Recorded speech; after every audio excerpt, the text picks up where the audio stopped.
여러분 안녕하세요. 자두입니다. So let's try to answer this question.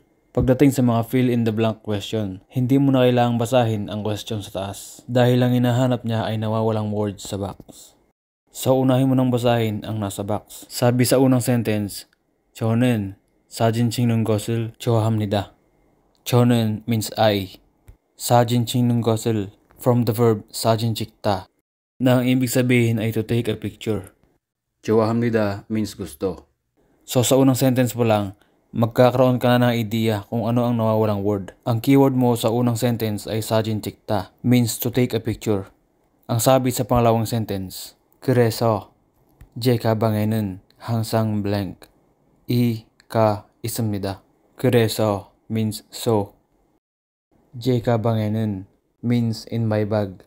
항상 means always. 있습니다 means there is. So, there is always a blank in my bag. I-connect mo ang keyword mo sa unang sentence sa pinakatamang word sa mga choices. Hanapin natin ang tamang word sa mga choices. Number 1, usan means umbrella. Number 2, yonpil means pencil. Number 3, camera means camera. Number 4, radio means radio. So, obviously, ang tamang sagot ay number 3, camera. So connected ang unang keyword na 사진 찍다 sa camera. Buuin natin ang sentence. I like taking picture, so there's always a camera in my bag. Okay, so number 2. Ang sabi sa box, 친구와 함께 재미있는 영화도 보고 저녁도 먹었습니다. 친구와 함께 means together with my friend. 재미있는 means fun. 영화 means movie. 보고 from the verb 보다 means to watch. 저녁도 먹었습니다 means had a dinner. Kasama daw ang kaibigan niya. Nanood daw sila ng nakakatuwang pelikula at nag-dinner.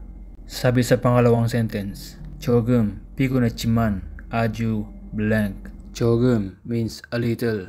피곤했지만 from the verb 피곤하다 means to be tired. 지만 means pero. 아주 means very.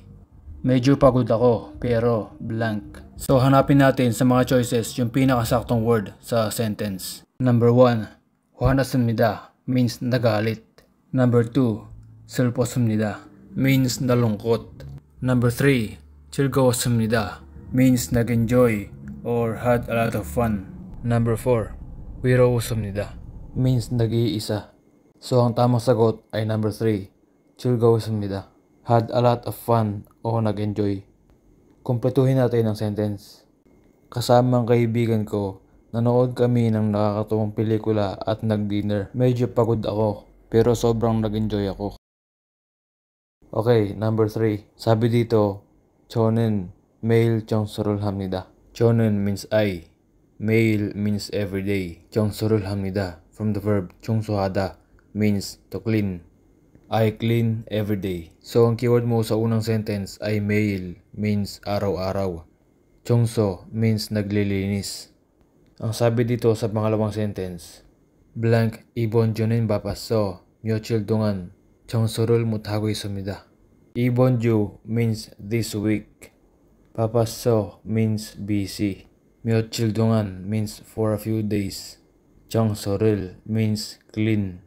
못하고 있습니다 means cannot do. Ngayong linggo, hindi ako makapaglinis ng ilang araw dahil busy ako. Ang mga choices naman, number 1, 그러면 means kung ganon. Number 2, 그런데 means pero. Number 3, 그래서 means kaya. Number 4, 그래야 means so that.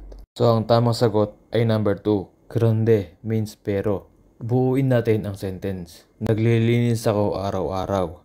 Pero ngayong linggo, hindi ako makakapaglinis ng ilang araw dahil busy ako. So number 2 ang tamang sagot. 그런데